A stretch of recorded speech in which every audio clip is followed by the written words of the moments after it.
अस्सलामुअलैकुम and welcome to the show Sports One. मैं हूं आपका host Faisal Ilyas. South Africa में ओडीआई सीरीज़ हारने के बाद T20 इंटरनेशनल पहला हम साउथ अफ्रीका से हार चुके हैं। हालांकि मार्जिन सिर्फ 6 रन्स का था, लेकिन देखा जाए तो बड़ा इंटरेस्टिंग गेम हुआ और फाइनली जो चीज़ दोनों टीम को डिफरेंशिएट की वो शायद पाकिस्तान की बुरी फील्डिंग थी। बहुत सारे हमने रन आउट के चांसेस मिस किए, कैचेस मिस किए, वो हमें शायद कॉस्ट कर गए। और दूसरी तरफ साउथ अफ्रीका ने आउटस्टैंडिंग कैचेस किए और 2 रनआउट्स भी बाबर आजम जैसे प्लेयर का रनआउट उनको मिला, जो इवेंचुअली 6 रन से हारना जो एक रीज़न बना। और हमने देखा कि शायद मैंने हिस्ट्री में पहली बार देखा है कि किसी प्लेयर को ना बैटिंग ना बॉलिंग की वजह से बल्कि फील्डिंग की वजह से डेविड मिलर को कल मैन ऑफ द मैच मिला। सो आज के हम शो में अपने तज्जियाकारों से ये जानना चाहेंगे कि कल की परफॉर्मेंस पाकिस्तान की कैसी रही और आगे क्या हमें साउथ अफ्रीका में कोई सीरीज़ मिलेगी, बिकॉज हम टेस्ट सीरीज़ हारे 3-0, हम ओडीआई सीरीज़ भी हार चुके। अब T20 में प्रेशर है, डू और डाई मैच होगा कल। सो हम बात करेंगे। सबसे पहले हमारे साथ हैं very senior sports analyst Asif Khan साहब। आसिफ भाई बहुत बहुत शुक्रिया आपका शो पे होने के लिए। उनके साथ another very young cricket analyst Wasif Habib साहब। वासिफ भाई आपका बहुत बहुत शुक्रिया। Thank you. आसिफ भाई आपसे स्टार्ट करेंगे। जैसे मैंने कहा, अगर मैच को एक समराइज़ किया जाए तो साउथ अफ्रीका की fielding was the different factor जिसने साउथ अफ्रीका को जीतने में मदद की। देखिए, वो तो एंड में आके फील्डिंग, वाकई साउथ अफ्रीका की हिस्ट्री अगर आप उठा लें तो उनकी फील्डिंग हमेशा से बहुत अच्छी रही है। हालांकि वो स्ट्रगल करते रहे टेस्ट में और ओडीआईज में फील्डिंग बिल्कुल, लेकिन ये कि पाकिस्तान ने भी अच्छी बॉलिंग की थी, वरना ये टारगेट खासा ऊपर जा सकता था। 193 आखिरी 5 ओवर में पाकिस्तान की बॉलिंग बहुत अच्छी थी। बिल्कुल और 35 रन पाकिस्तान ने दिए आखिरी 5 ओवर में, वरना ये टारगेट 200 से ऊपर चला जाता। तो तब उस वक्त सिचुएशन एक तरह से मैच एक इनिंग के बाद ही पाकिस्तान के हाथ से निकल जाता। लेकिन अच्छी परफॉर्मेंस है पाकिस्तान की, हार्टनिंग परफॉर्मेंस है। और इस परफॉर्मेंस से जो पाकिस्तान प्लस ले सकता है वो ये है कि अगर आपको 200 के लगभग भी चेस करने को मिलता है तो साइकोलॉजिकली आप गेम में होंगे। अब पाकिस्तान की मेरे ख्याल से बॉलिंग कॉम्बिनेशन हफीज़ के ना होने से पाकिस्तान को बड़ा नुकसान हुआ है 2 हवालों से। एक तो हफीज़ अप फ्रंट बॉलिंग करते हैं, आपका प्लान एक शुरू से ये बना हुआ आया है कि हफीज़ से आप ऊपर बॉलिंग कराते हैं। उसकी जगह शोएब मलिक को आना पड़ा। शोएब मलिक ने सिर्फ एक ही ओवर किया और उसमें उन्होंने गालिबन 11-12 रन उन्होंने दिए थे उसमें। उसके बाद से वो बॉलिंग करने नहीं आए। दूसरा, आपका मेन बॉलर शादाब खान जो आपका मेन स्टे है बॉलिंग में, वो इतने ज़्यादा अच्छे फॉर्म नज़र नहीं आए। 3 ओवर्स उन्होंने किए, 38 उन्होंने रन्स दिए। बिल्कुल सही है। तो हफीज़ वापस आते हैं तो एक और चीज़ हो जाएगी कि 5वें 6ठे नंबर पे आपको एक स्टेबल बैट्समैन भी चाहिए था, जो कि कल नज़र भी आया कि थ्रो किया विकेट्स, आसिफ ने विकेट अपनी थ्रो की, हुसैन तलत सेट होके आउट हुए। तो वहाँ पर स्टेबलाइजिंग एक फैक्टर आपके पास मिसिंग था जो शोएब मलिक को या बाबर आजम को सहारा देता। तो अच्छा है, इतनी बुरी परफॉर्मेंस नहीं है, बड़ी अच्छी परफॉर्मेंस पाकिस्तान की है। अब एक और अगर सीनियर प्लेयर इसमें आ जाता है जिसकी जगह वो लेना चाहें, अब वो देखना होगा कि वो फ़हीम की जगह, ऐसा मुझे लग रहा है कि फ़हीम की जगह बनती है। तो it's a very good performance. बिल्कुल सही है। वासिफ भाई, आसिफ भाई की बात से मैं किसी हद तक अग्री करता हूँ कि शायद हफीज़ होते, कल हमने हर्षल गिब्स को भी ये कहते सुना कि अगर मिडिल ऑर्डर में हफीज़ होते तो ये टारगेट चेस डाउन हो जाता। लेकिन पाकिस्तान टॉप रैंक साइड है T20 इंटरनेशनल्स में। हम दूसरी साइड्स को देखते हैं कि वो बहुत एक्सपेरिमेंट करते हैं T20 को लेके। जैसे अब साउथ अफ्रीका अगले 2 मैचेस में अपने कप्तान के बगैर खेलेंगे, फाफ डू प्लेसी नहीं खेल रहे होंगे। पाकिस्तान जो है वो अपनी फुल स्ट्रेंथ के साथ ही खेलता है, एक प्लेयर बैठता है, हम हार जाते हैं। तो 2 सवाल, एक तो क्या हमें T20 में एक्सपेरिमेंट्स करने चाहिए ताकि यू गेट न्यू प्लेयर्स जो आपको ओडीआई में भी सर्व कर सकें, और दूसरा ये कि फुल स्ट्रेंथ के साथ भी अगर हारते हैं तो फिर कितना और प्रेशर आ जाता है टीम पे। जी, बहुत शुक्रिया फैसल भाई। और बिल्कुल आपने दुरुस्त कहा कि हम कहीं ना कहीं T20 और ओडीआई फॉर्मेट में जो है ना वो एक्सपेरिमेंट से अब डरते हुए नज़र आ रहे हैं। हम देखते हैं कि एवरी नाउ एंड देन हम हेयर एंड देयर एक आधा प्लेयर अंदर बाहर करते हैं, लेकिन कमोबेश जो बाकी के 9 प्लेयर्स होते हैं ना वो हमें मालूम ही होते हैं। जैसे अभी रिसेंट पास्ट में हमने देखा कि इमाद और फ़हीम अशरफ, हम इन दोनों पर एक्सपेरिमेंट कर रहे हैं। और इस पर्टिकुलर जो सीरीज़ है ऑनगोइंग, उसमें हमने बहुत वाज़े देखा कि इमाद वसीम ने अपनी हिटिंग स्किल्स का जो मुजाहरा किया, तो बड़ा रैपिडली हमने देखा कि उनकी हिटिंग एबिलिटीज़ भी इम्प्रूव हुई हैं टाइम टू टाइम। अब देखें, कल भी वो अनफॉर्चुनेट रहे, लॉन्ग ऑन पे कैच हो गया। जी हाँ, थोड़ा ओवर कॉन्फिडेंट नज़र आए वो कि उन्होंने आते ही एक चौका लगा दिया तो बाद अज़ां वो चले गए बॉल को विद द स्पिन। लेकिन वासिफ भाई आपको कॉन्फिडेंस तो चाहिए, 20 ओवर का गेम है, अगर आपके सामने एक प्लेयर खड़ा है जो सिंगल डबल कर रहा है। अच्छा, अगर हम थोड़ी सी डिस्कशन इसकी करेंगे, पाकिस्तान के 2 सेट बैट्समैन थे एक स्टेज पे, हम 8 ओवर में कोई 75 रन थे। बाबर जो है शुरू में अच्छी हिटिंग कर रहे थे, हुसैन तलत भी अच्छी हिटिंग कर रहे थे, अचानक से वो सिंगल वाले जोन में आए और रन रेट को गिराया। जबकि हमने साउथ अफ्रीका को देखा कि वो उनके जो सेट प्लेयर्स थे उन्होंने शुरू में सिंगल डबल किया, उसके बाद उन्होंने एक्सेलरेट किया। Do you think batting strategy का भी थोड़ा गलती थी हमारी? नहीं, थोड़ा सा बैटिंग स्ट्रेटजी की गलती नहीं थी, अच्छा प्लान आउट करके बाबर और हुसैन तलत गेम को लेके चल रहे थे। प्रॉब्लम आई है स्किल लेवल्स की। जो स्किल लेवल है ना, मैं हमेशा बात करता हूँ कि हुसैन तलत जो है कंपैरेटिवली पेसर्स पर अच्छा है, लेकिन वो क्वालिटी स्पिनर्स पे, which is Tabraiz Shamsi is, आपने देखा है कि तबरेज़ शम्सी जो है वो एक मिस्ट्री है, चाइना मैन है, फिर वहाँ से रोंग वन। तबरेज़ शम्सी के आने के बाद, पावर प्ले के बाद जो आपके नेक्स्ट 4 ओवर्स थे ना, वो वजह बने हैं कल, जो ये आप कहते हैं ना कि डिसाइसिव फैक्टर साबित हुआ है। वो 4 ओवर्स जो है डिसाइसिव फैक्टर हैं, जिसकी वजह से पाकिस्तान फिनिश लाइन तक एक बड़ा सवाल ये भी है कि हम we are suppose to be a better side when it comes to spin bowling, और हम देख रहे हैं कि साउथ अफ्रीका की बॉलिंग हमसे बेहतर है। इस पर बात करेंगे। और ओवरऑल जैसे आसिफ भाई ने कहा कि बॉलिंग हमारी आखिरी 5 ओवर में अच्छी रही, लेकिन बिट्स एंड पीसेस में हम अच्छे थे। शिनवारी ने बहुत अच्छी बॉलिंग की, लेकिन बहुत ज़्यादा रेकलेस बॉलिंग भी। इस पर बात करेंगे एक ब्रेक के बाद। खुशामदीद after the break on Sports One. हमारे साथ है आसिफ खान और वासे हबीब। ब्रेक पे जाने से पहले हम पाकिस्तान की बॉलिंग का एनालिसिस कर रहे थे। आसिफ भाई, अगर देखा जाए तो 2 बॉलर्स आपके अच्छे बॉलिंग कराई, इमाद वसीम और शाइन और शिनवारी। उसके अलावा बाकी आप देखें तो सब ने स्ट्रगल किया, चाहे वो हसन अली हों और सारे बॉलर्स हों, उनको सबको पिटाई लगी। हमने देखा कि शुएब मलिक ने एक चांस लिया शुरू में बॉलिंग कराने का, उनको भी 12 रन पड़े। और अगर पहले ओवर में आपको ज़्यादा रन पड़ जाते हैं तो एक बेस सेट हो जाती है आपको मार लगने की। हमने देखा कि शादाब को भी बहुत मार लगी। सो डू यू थिंक कि we have to improve a lot, अगर हम सेकंड T20 में, अगर हमें बॉलिंग में बेहतर करना ज़रूरी है अगर जीतना है तो? देखिए, रन्स जो पाकिस्तान ने दिए हैं, अगर आप बॉलिंग की कारकर्दगी देखें, एक तो 7 बॉलर्स पाकिस्तान ने आजमाए। इसका मतलब ये है कि प्लान A, B, C इसने काम नहीं किया, फिर आप 7 बॉलर्स खिला रहे हैं। जो खुशाइन बात है, आपके स्कोर शीट में इतना रन होने के बावजूद 192 किए साउथ अफ्रीका ने, लेकिन आपने 1 वाइड बॉल की है और 1 नो बॉल की है। इसका मतलब आप वेवर्ड नहीं थे, कम से कम आप वेवर्ड बॉलिंग नहीं कर रहे थे, लेकिन आपने 2 काम किए हैं। या तो आपने according to the field bowling नहीं की, या फिर आपके फील्डर्स ने बॉलर्स का साथ नहीं दिया।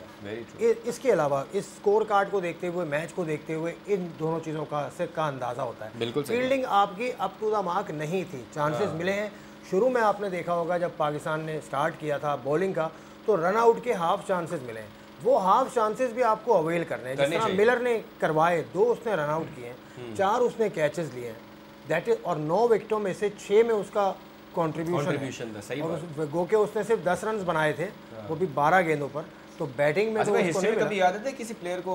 नहीं, ऐसा हो चुका है, ऐसा हो चुका। और मैं आपको एक किस्सा अगर सुनाऊँ ना, कि पाकिस्तान के जो मायानाज टेस्ट के जिसको टेस्ट के जो टॉप प्लेयर हैं पाकिस्तान के, यूनुस खान, जब उन्होंने अपना करियर शुरू किया था क्लब का 90s में, मिड 90s में, तो उनके क्लब में उनको चांस नहीं मिलता था खेलने का, तो एज अ फील्डर वो अपनी टीम से खेलते थे, क्योंकि वो बहुत शार्प फील्डर थे। रन आउट में उनका निशाना बड़ा पक्का था, तो वो मलिक जिमखाना से खेला करते थे। तो ऐसा होता है। उसके बाद जॉन्टी रोड्स, उससे पहले पाकिस्तान में शोएब मोहम्मद, एजाज अहमद, और आप दूसरी तरफ देख लें गस्ट लोगी वेस्ट इंडीज़ में थे। ये वो लोग हैं जिन्होंने फील्डिंग से अपना नाम बनाया।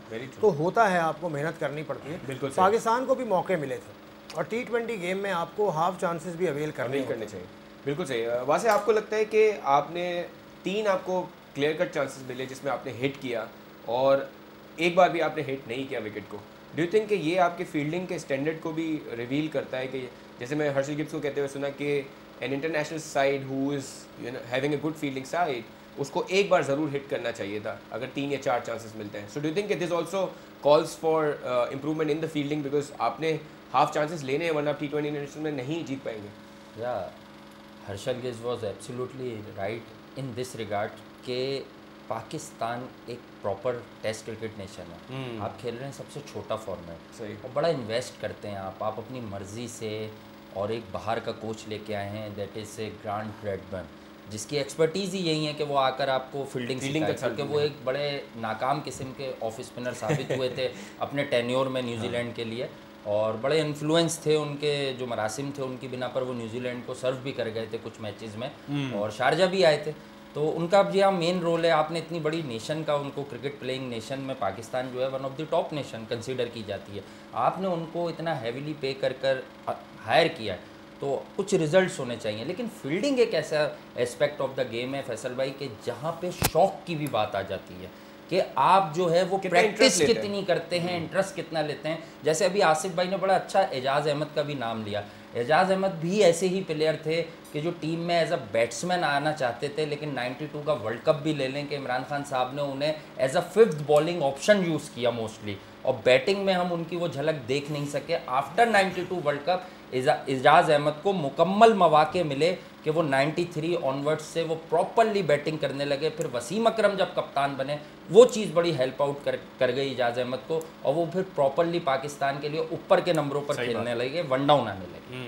आसिफ भाई, हमने देखा कि हमारे जो बहुत सारे प्लेयर्स जिनको हम ऑलराउंडर कहते हैं, इमाद वसीम हमने देखा अच्छी बैटिंग भी की, बॉलिंग भी अच्छी की, he has now become a good pinch hitter for Pakistan. हमने ओडीआई में भी देखा कि बैटिंग उनकी क्लिक की है। लेकिन उसके अलावा अगर हम फ़हीम अशरफ की परफॉर्मेंस देखें और दूसरे जिनको ऑलराउंडर का आप टैग देते हैं, उनकी परफॉर्मेंसेस, इवन हुसैन तलत भी बैटिंग सही की उन्होंने, लेकिन उन्होंने वो कैपिटलाइज नहीं किया। बॉलिंग में 1 ओवर कराया, 14 रन दिए। डू यू थिंक कि ये थोड़ा वरीइंग साइन है? बिकॉज आप ये प्लेयर्स जो हैं, आप उनको ये भी देख रहे थे कि ओडीआई में आपके ऑलराउंडर बन सकते हैं। ये do you think it's a worrying sign for Pakistan कि ये प्लेयर्स जो है वो लर्न जल्दी नहीं कर रहे और अपने ग्रूव में नहीं है?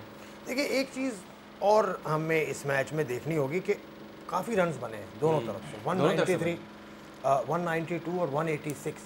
इसका मतलब है कि विकेट भी बहुत फ्लैट था, फ्लैट विकेट था। तो ये तो तय हो गया।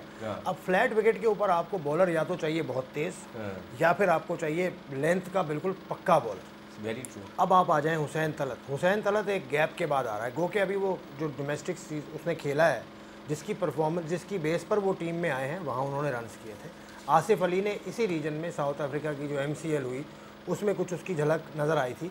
लेकिन यहाँ पे फिर आपको खासा एक्सपीरियंस के साथ अपनी टैक्टिक्स को चेंज करना पड़ता है। ये इतना आसान नहीं है इस लेवल पर, क्योंकि अभी इतना एक्सपीरियंस इनको नहीं है।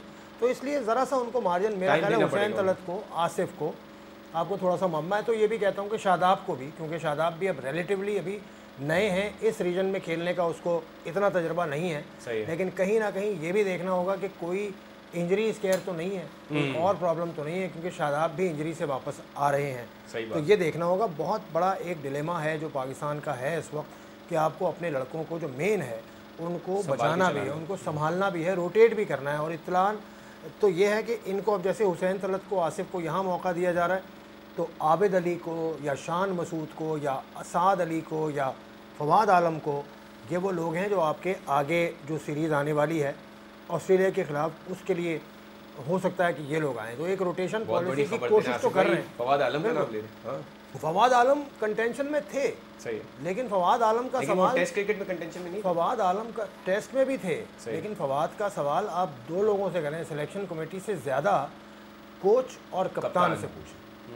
कोच और कप्तान से पूछें कि वो क्यों नहीं है। अगर फवाद आलम की हम बात कर रहे हैं, या फवाद से ऊपर इस सीज़न में तो फवाद से ज़्यादा रन किए हुए लोग बैठे हैं। सवाल ये भी पैदा होता है कि पिछले टूर्स पे अगर उस्मान सलाउद्दीन जा रहे हैं या उनके साथ और लड़के जा रहे हैं, तो वो बगैर खेले किस तरह ड्रॉप हो जाते हैं। ज़ीशान मकसूद खेला, एक ही खेला, ज़्यादा नहीं खेला, वो भी ड्रॉप हो गए। तो ये जो पॉलिसी है कि एक टूर पे बगैर खेले ड्रॉप होते हैं, इसको रोकना, उसका सबसे बड़ा शिकार तो हमारे शान मसूद होते हैं जो अब ओडीआई सीरीज शान आ रहे हैं। शान नेक्स्ट सीरीज अभी भी हैं, स्क्वाड का हिस्सा तो हैं, लेकिन शान को खिलाना या ना खिलाना वो तो अब फिर टीम मैनेजमेंट की जिम्मेदारी। लेकिन मुझे यहाँ ये लग रहा है कि फ़खर को एक पूरा चांस देने की कोशिश में है, और शायद वो आगे भी उनको खिलाएंगे। यहाँ पर अगर हफीज़ फिट हो जाते हैं तो शायद एक ही तब्दीली मुझे ऐसा लग रहा है कि नज़र आएगी। बिल्कुल सही। अच्छा वासे, आपको लगता है कि शादाब जो है, अगर सबसे अच्छी उनकी परफॉर्मेंसेस T20 में ही रही हैं और वो उनकी स्ट्रेंथ रही है कि सामने वाला प्लेयर मारने की कोशिश करता है, लेकिन पिछले 3 मैचेस जो 2 ODIs हमने खेले, या लास्ट ODI और इस मैच में हमने देखा कि जो प्लेयर मार रहा है वो ज़्यादा इजीली मार पा रहा है। और हमने देखा है कि शादाब की वो गुगली जो है जिससे वो ज़्यादा कराते हैं, जो वो दिख नहीं रही और वो वेरिएशन नहीं दिख रही। डू यू थिंक कि ये उनकी स्ट्रेंथ को डिस्टर्ब नहीं होना चाहिए था? देखें, जब से इंजरी के बाद वो वापस आए ना, तो व्हाट आई हैव सीन सो फार के शादाब की उस तरह से जो कमर है वो लग नहीं रही है बॉल पर। ठीक है। जो मैंने थोड़ा सा नोटिस किया है। Even in that particular match I think that was a second ODI, जहां वो फ्लुकवायो को भी तंग कर रहे थे और जहां ये सरफराज वाला इंसिडेंट भी हो गया था। तो उस मैच में भी मैं नोट कर रहा था कि थोड़ा सा विकेट में हेल्प मौजूद थी, कि बॉल उनका बाइट कर रहा था और ग्रिप कर रहा था। फिलिक्वायो ने कभी भी रीड नहीं कर किया। बिल्कुल, फिलिक्वायो उनको रीड नहीं कर रहे थे। उन्होंने हफीज को बड़ा मारा उस वक्त। जी हाँ, लेकिन बात यह है कि आपने शादाब की बात की, शादाब के साथ साथ हम पाकिस्तान की शिकस्त के अवामिल ढूंढ रहे हैं, वजूहात ढूंढ रहे हैं। तो आई थिंक कि जब हम स्कोर कार्ड आज इत्तेफाक से सामने रखा हुआ है, तो ये सारे शिकस्त के अवामिल इस स्कोर कार्ड के सीधे वाले कॉर्नर पर मौजूद हैं कि स्किल लेवल्स का फुकदान है। बॉलिंग उन्होंने भी वही की है जो आपने की है। हमसे बेहतर बॉलिंग आउटफिट वो अभी भी नहीं है। चाहे आमिर भी परफॉर्म जो है, उनकी परफॉर्मेंस भी अप टू द मार्क हो या ना हो, या उस्मान शनवारी की हो या ना हो, हुआ क्या है कि 180 प्लस के स्ट्राइक रेट से उनका ओपनर खेला है, दूसरे ओपनर ने उसको सपोर्ट किया 108 के स्ट्राइक रेट से। उसके बाद जो उनका कायद है वो खेला है 173 के स्ट्राइक रेट से। उसके बाद जो वो कहते हैं ना, वो जो छोटी सी एक लिटिल कैमियो आती है, तो वो लिटिल कैमियो आई है 250 के स्ट्राइक रेट पे। वो आई है 2 बॉलों पे 5 रन की, वो आई है फ्लिकवायो की। ठीक है, अब आप आ जाए पाकिस्तान के सेक्शन पे। 133 के स्ट्राइक रेट पे खेलकर फखर आउट हो गए। 140 का स्ट्राइक रेट यहाँ मौजूद है बाबर आजम साहब का, वो आउट हो गए। 125 के स्ट्राइक रेट से जो दूसरा सेट प्लेयर है हुसैन तलत, वो भी आउट। ये स्ट्राइक रेट थोड़ा सा अराउंड 170 180 हो जाता 2-3 प्लेयर्स का। तो देखिए, आप डिमांड कर रहे हैं ना, आप डिमांड किससे कर रहे हैं? हुसैन तलत से कर रहे हैं। मैंने पहले भी कहा कि वो नया है रिलेटिवली, उस पर इतना बर्डन ना डालें। सही बात, वो अभी सीख रहा है। बाकी बात देखें, जो वासे बात कर रहे हैं ना कि स्कोर जो आगाज़ उन्होंने किया हेंड्रिक्स ने, उसके बाद फाफ ने, लेकिन आपने आखिरी 5 ओवर में रोक लिया था। शनवारी ने और आपकी फील्डिंग ने वो काम कर दिया था जो आप उनसे चाह रहे थे। आखिरी 5 ओवर में 35 रन बने हैं सिर्फ 7 के एवरेज से, तो आपने वो काम तो कर दिया ना। 192 पे रोका, वरना ये जा रहा था स्कोर 220 15-20 215 220 का स्कोर था। आप मैच वैसे ही हार जाते हैं उसमें। तो वो वाली चीज़ तो यहाँ निगेट हो गई। यहाँ पर अब जब नीचे आते हैं तो यहाँ आपके पास, क्योंकि पार्टनरशिप देने वाले आपके पास एक ही आदमी था जो स्ट्राइक रोटेट कर सकता है, वो शोएब मलिक। बाबर आजम को करना चाहिए, अब ये काम करना चाहिए उसको कि वो सपोर्ट करे। फ़खर जमान जिस तरह से खेलता है तो उसको वो सपोर्ट करे, जैसे हेंड्रिक्स ने उनकी इनिंग में किया था। बिल्कुल एक ओपनर उनका ज़रा थोड़ा सा कम उसमें खेल रहा था ना, जिसका स्ट्राइक रेट इन्होंने बताया 108 का। तो इस तरह का आदमी आपको ऊपर चाहिए था। इसी तरह का आदमी आपको मिडिल ओवर्स में चाहिए था। जब मलिक के साथ या बाबर के साथ मोहम्मद हफीज़ होते या यही लड़के स्ट्राइक को रोटेट प्रॉपरली कर लेते तो आप मैच जीत जाते। टेक्निकली आप मार खाए हैं, टेक्निक जो टेक्टिकल पॉइंट है ना, वहाँ आप मार खाए हैं। वो सीखेंगे, यहाँ से सीखेंगे और फिर इसको लेके आगे बेहतर होगा इंशाल्लाह। बस आपको लगता है कि क्योंकि जैसे आसिफ भाई ने बड़ा तरीके से बताया हमें कि ये पिच जो है वो बैटिंग पिच थी, दोनों तरफ से रन्स बहुत ज्यादा। हाँ, ये भी ध्यान में रखें कि वो शादाब की इससे पहले बात हुई थी या हुसैन की बात हुई है या किसी और बॉलर की, इस पिच में मदद नहीं थी। तो यहाँ आपको अपनी लेंथ, क्योंकि इनको आदत है अभी तक ये खेलते आ रहे हैं कि लेंथ आगे करने की, जहाँ पिच से मदद मिल रही है, गेंद फंस रहा है और गेंद ब्रेक हो रहा है, गेंद स्पिन हो रहा है। लेकिन यहाँ पर आपको लेंथ पे जिस वक्त शम्सी को मार पड़ रही थी, आप अगर देखें किस तरह सेटअप किया था उन्होंने हुसैन तलत को। उन्होंने जब वो आगे निकल रहे थे उन्होंने शॉर्टर बॉल की और स्लोअर वन की उन्होंने। तो हुसैन तलत जो लेग स्टंप पे मारना चाह रहे थे वो उठ के लॉन्ग ऑफ पे उड़ गई बॉल। ये चीज़ें शादाब भी बड़ी अच्छी करते थे। जो एक्सपीरियंस है, ये ही एक्सपीरियंस है जो हुसैन तलत वक्त के साथ सीखेंगे। हाँ, ही वाज डिसअपॉइंटेड जब वो आउट हुए। लेकिन आसिफ भाई फिर अगर हम कह रहे हैं कि बहुत अच्छी बैटिंग पिच थी, हमने देखा आसिफ अली जो है वो सिस्टम में है, इतने सारे ओडीआईज मिले उनको, इतने सारे T20 मिले, फिर वो कब उनकी यूटिलिटी आएगी? यही चीज़ है आसिफ को, यही चीज़ आसिफ का जो प्रॉब्लम है जो उनके बारे में कहा जा रहा है वो यही है कि पावर हिटर वो अच्छा है, कनेक्ट वो अच्छा करता है, लेकिन वो रिस्पॉन्सिबिलिटी नहीं लेता। जो वो थ्रो करते हैं अपनी विकेट, यही वो करते चले आ रहे हैं। या तो उसको पिंच हिटर अगर बनाना है तो फिर उसको आपको ऊपर शिफ्ट करना पड़ेगा कि इसी तरह की बैटिंग करेगा, फिर आप उस पर रिस्क लें। ठीक है कि आप 2 ओपनर्स एक जैसे भेज दें, आप आसिफ अली और फ़खर के साथ चले जाएं, गैम्बल है। ये बड़ा इंपॉर्टेंट सवाल है कि आसिफ भाई बहुत सारे प्लेयर्स ऐसे लगता है कि एक मोनोटोनस आपकी बैटिंग साइड है। मतलब आप फ़खर जमान एक हिटर है, उसके बाद सारे जो है वो थोड़ा स्लो खेलने वाले हैं, फिर एंड में आपके आसिफ आते हैं और फिर इमाद वसीम भी आते हैं। इस पर ज़रूर बात करेंगे कि क्या किसी एक हिटर को आपने ऊपर खिला के जल्दी रन करवाने चाहिए। एक ब्रेक के बाद फिर बात करेंगे।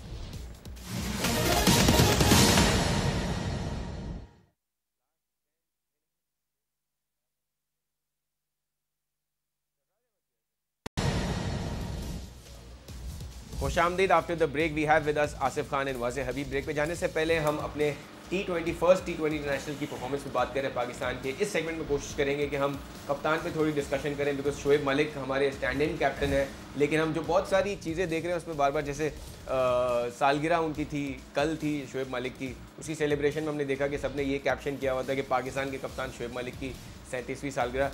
हमारी प्लेटफॉर्म से उनको हैप्पी बर्थडे कहते हैं, लेकिन उस पर भी बात करेंगे कि उनकी परफॉर्मेंस टी20 में एज ए कैप्टन कैसी रही, और क्या ये सही है वासे भाई कि उनको बार बार यूँ कप्तान कहना कि पाकिस्तान के कप्तान का बर्थडे है। Do you think that is right to say from media, या नहीं? करंटली तो कप्तान सरफराज ही अहमद है। वापस आ गए तो वो हमारे कप्तान है, और यकीनी तौर पर उनका एज प्लेयर बड़ा एहतराम है। पाकिस्तान को तवील अरसे से सर्व कर रहे हैं, पाकिस्तान के कायद भी रह चुके हैं, फॉर्मर कैप्टन तो वो हमेशा कहलाते हैं वैसे। जी जी। लेकिन उनकी जो कल की इनिंग्स है उस पर थोड़ा सा मुझे हैरानगी है। 49 रन, जी हाँ, 31 पे 49 है, बज़ाहिर बहुत अच्छी है, लेकिन जिस तरह से जहाँ एक आधा छक्का लगाना बहुत नेसेसरी था और लास्ट ओवर में आप बड़ा नीचे आ जाते, तो खुसूसी तौर पे ये पर्टिकुलर सीरीज़ जो है ना, कहते हैं ना पाकिस्तान ने हमेशा कोई ना कोई प्लेयर बनाया है, तो आई थिंक कि फिलिक्वायो को पाकिस्तान ने ज़रूर बना दिया।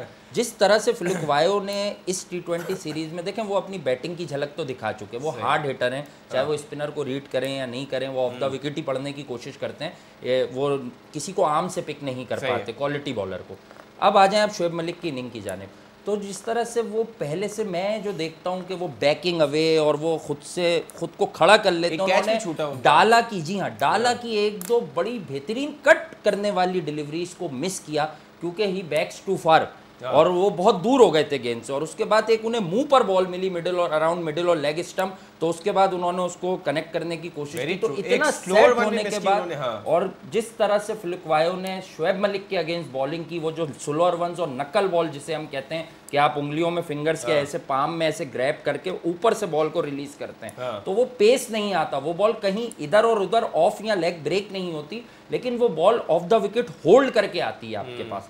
तो ये मैं देख रहा हूँ कि शोएब मलिक ने काम नहीं किया। नहीं, शोएब मलिक ने बहुत अच्छा खेला, पाकिस्तान इस मकाम पर आया ही उनकी इनिंग की वजह से। एक तो देखें किसी ने रोल प्ले नहीं किया, चाहे वो आसिफ अली हो, चाहे वो फ़हीम अशरफ हो। फ़हीम अशरफ ने जिस तरह से स्ट्रेट 6 सीधे बल्ले से लगाया था ना क्रिस मॉरिस को, और उसके बाद जिस तरह की वो लेंथ बॉल पर इस पर्टिकुलर प्लेसिव बैटिंग ट्रैक पर कैच दे के गए, तो वही बात मैं आपसे करता हूं कि जब वो पीछे का बॉल खेलते हैं तो उनकी टेक्निक में एक मेजर फ्लॉ नजर आता है। बिल्कुल सही। आसिफ भाई, do you agree with the point कि शोएब मलिक अगर थोड़ा सा तेज खेलते, या आपको लगता है कि सिचुएशन ऐसी नहीं थी, he wanted to finish the game, so वो आखिर तक का वेट कर रहे थे? देखिए विकेटें गिर रही थी, शोएब मलिक एक एंड पे खड़ा था, दूसरे एंड से विकेट्स गिर रहे थे। मैं वही कह रहा हूँ कि शोएब को अगर सपोर्ट मिल जाती ना ज़रा सी, शोएब मलिक जैसा प्लेयर है वो मनूवर करते हैं, वो मैच फिनिश करता है, उसको वो बिग हिटिंग वाला प्लेयर है नहीं, उसका दिन होगा तो वो कर लेगा ऐसा, लेकिन उसके अराउंड किसी को साथ उसका देना चाहिए था। बिल्कुल सही। यहाँ पाकिस्तान ने लैग किया। मैं समझता हूँ बाकी शोएब मलिक की बैटिंग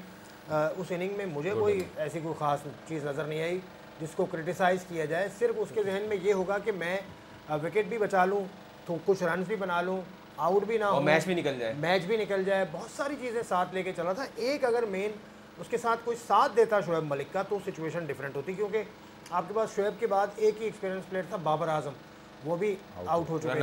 बाकी आपके हुसैन तलत जिस पे हम बात कर चुके हैं, सेट होके वो आउट हुआ, ऊपर से स्टार्ट आपको अच्छा नहीं मिला, लेकिन स्टार्ट के बाद एक अच्छी पार्टनरशिप आपकी लगी, एक पार्टनरशिप नीचे भी लोअर ऑर्डर में भी एक अच्छी पार्टनरशिप लगी, तो हर चीज़ें ठीक थी, लेकिन कहीं कहीं कमी रह गई जिसकी वजह से इतने छोटे मार्जिन से आप हारे। अच्छा, एज ए कैप्टन शोएब की परफॉर्मेंस की अगर बात की जाए, डू यू थिंक कि अगर सरफराज होते तो ये ना शोएब मलिक की टीम है ये, ना सरफराज अहमद की है।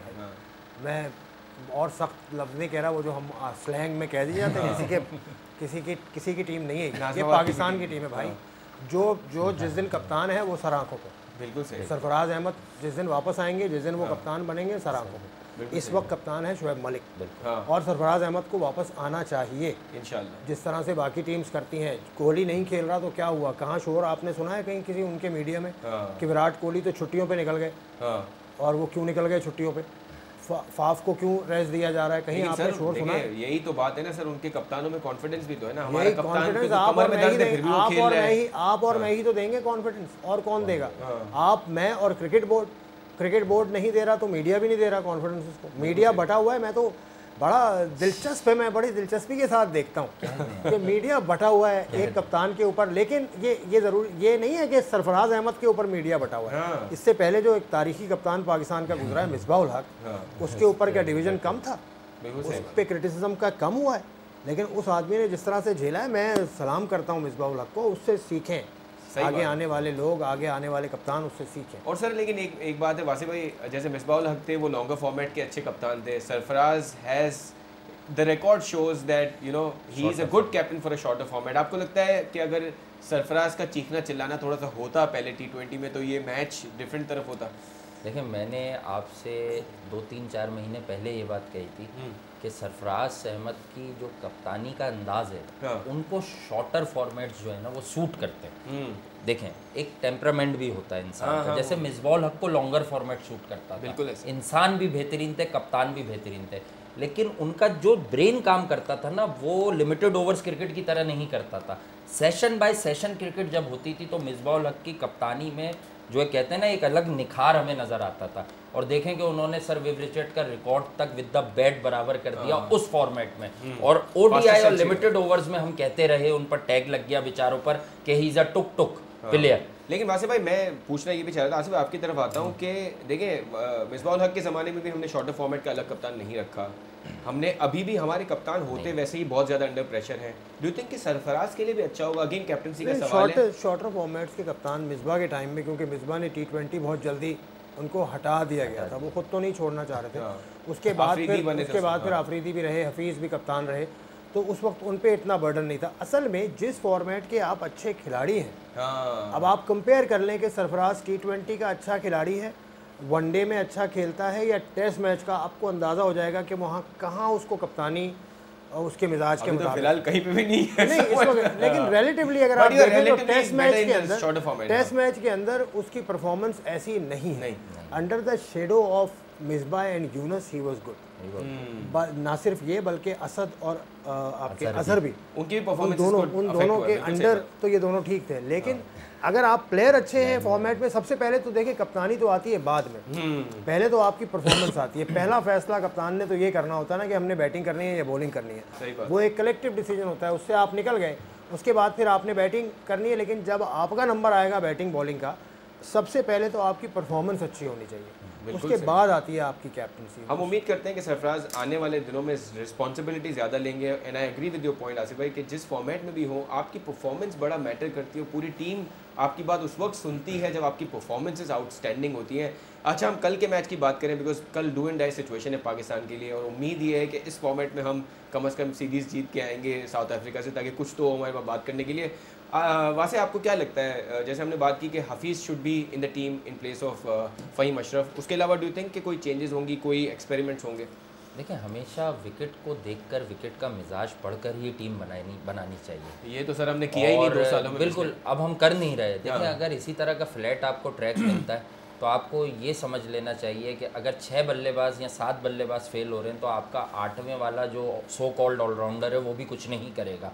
वो आपको जब 10 गेंदों पे 25 रन बनाकर नहीं दे सकता, कोई भी प्लेयर हो वो, चाहे वो फ़हीम अशरफ हो या शादाब खान हो, तो आप फैसला ये कर लें कि प्रॉपर बॉलिंग और प्रॉपर बैटिंग के साथ जाएं। जो आपके टॉप बैटर्स हैं उसमें हफीज़ की इंक्लूजन हो जाएगी। और आई थिंक कि सबसे ज़्यादा जो हमने कल मिस किया है गुजरे हुए कल में, वो मोहम्मद हफीज़ को किया। जिस तरह के टच में वो मौजूद हैं इस वक्त, और specially in this particular format उनके मिजाज को सूट करता है। अर्ली ऑन हमें उनकी बॉलिंग की भी ज़रूरत है, अच्छे विकेट पे और under the shadow of Misbah जो है ना, अजहर और असद वाली लाइन आसिफ भाई ने बोली, ये मैंने आपसे एक बार कही थी, तो ये बात होती है कि जब आपकी टीम में एक टॉप प्लेयर खड़ा हुआ होता है तो नीचे वाले जो होते हैं ना वो खुद को बड़ा सिक्योर फील करते हैं और without any that much pressure जो है ना वो परफॉर्म करने की कोशिश करते हैं। अभी क्या हो रहा है, कोई भी फॉर्मेट उठा लें, पाकिस्तान के पास जो सिचुएशन आ रही है कि कोई रोल मॉडल नहीं खड़ा हो रहा अप फ्रंट, कि यंगस्टर नीचे से आके 30 नहीं कर पा रहा, वो 10 तो कर रहा है लेकिन 30 नहीं कर पा रहा, उसे कन्वर्ट नहीं कर रहा। T20 में अगर 12 बॉलों पे 30-32 की भी इनिंग्स नीचे आ जाती है नंबर 6 पर तो या 7 पर, तो काम हो जाता है। आसिफ भाई, your point of view on what changes should we make in the match tomorrow? देखिए, एक तो 2 चीज़ें हैं, एक तो क्या कंडीशंस होंगी वहाँ वो देखना होगा। अगर विकेट इतनी फ्लैट नहीं है पिच, और पिच में मदद है तो फिर तो चेंज करने की ज़रूरत नहीं है, लेकिन Hafeez is an automatic choice. अगर वो फिट हो जाते हैं तो मोहम्मद हफीज़ तो ऑटोमेटिकली अंदर आएंगे। अब मोहम्मद हफीज़ की यूटिलिटी आपको अप फ्रंट बॉलिंग में भी मिलती है और उसको 5वें 6ठे नंबर का वो बेहतरीन बैट्समैन भी है। तो इसको देखते हुए तो फ़हीम अशरफ बाहर जाते हुए नज़र आ रहे हैं, लेकिन दूसरी वरी आपकी है फ़खर जमान। लेकिन फ़खर जमान आपको जो आपको एक तरह से एक कंट्रास्ट देता है, फ़खर जमान लेफ्ट हैंडर है, तो आपको एक लेफ़्ट राइट का कॉम्बिनेशन मिल जाता है। और फ़खर जमान टच प्लेयर है। फ़खर जमान अगर आज नहीं चल रहा तो वो कल कर देगा, कल नहीं करेगा तो वो परसों कर देगा, जिस दिन अगर वो चल गया तो वो फिर गेम एक साइड पे कर देता है। तो इस तरह के प्लेयर्स की भी आपको ज़रूरत होती है। और वर्ल्ड कप जितने बड़े इवेंट से पहले उसके कॉन्फिडेंस को आपने नहीं छेड़ना। मेरा मशवरा तो ये होगा, मैं खैर कौन होता हूँ मशवरा देने वाला, ये वो प्लेयर है फ़खर जमान, इस पर गैम्बल करें, आप किए जाएँ, इस पर हाथ रख दें। आपको मैं फिर एक किस्सा सुना देता हूँ कि जो आज के चीफ सेलेक्टर है ना, वासे को याद होगी ये बात, क्योंकि ये फॉलो कर रहे हैं बड़े अरसे से, आप भी कर रहे हैं। इंज़मामुल हक नहीं बनते अगर उन पे इमरान खान हाथ ना रखते, गैम्बल ना रखते। वो जो वर्ल्ड कप में उन्होंने इनिंग खेली है उससे एक दिन पहले, एक मैच पहले वो आउट हो गए थे बड़ी बुरी तरह और मुसलसल फ्लॉप थे वो। तो जब वो वापस जाने लगे तो उन्हें बस में सीट मिल गई इमरान खान साहब के बराबर में। तो इंजमाम कहते हैं कि मैं तो डर गया कि स्किपर ने अब तो मेरी तो क्लास ले लेनी है। तो जब वो बैठ गए इमरान खान साहब के बराबर में, तो इमरान खान साहब ने एक कोई किताब वो देख रहे थे या कोई चीज़ थी, तो इमरान साहब ने उसको कहा कि आउट होने से पहले जो आपने शॉट खेला था ना, that was a top shot. मैंने विफ को ऐसा शॉट खेलते देखा। तो जो मॉरिसन को तुमने चौका लगाया था इंजमाम, वो कमाल का था। इतनी बात की उन्होंने। तो इस तरह से आप फ़खर एक ऐसा प्लेयर है, उसको आप उसका कॉन्फिडेंस गिरने ना दें, किसी और का भी ना गिरने दें। बिल्कुल सही है। On this beautiful story of our prime minister, existing prime minister और उस वक्त के कप्तान, हम आपसे खुदाफिज कहेंगे। आसिफ भाई आपका बहुत बहुत शुक्रिया, वासे आपका भी शुक्रिया, व्यूअर्स आपका भी शुक्रिया। अगले हफ्ते आपसे फिर मुलाकात होगी। हमारा शो देखते रहें। Will see you next.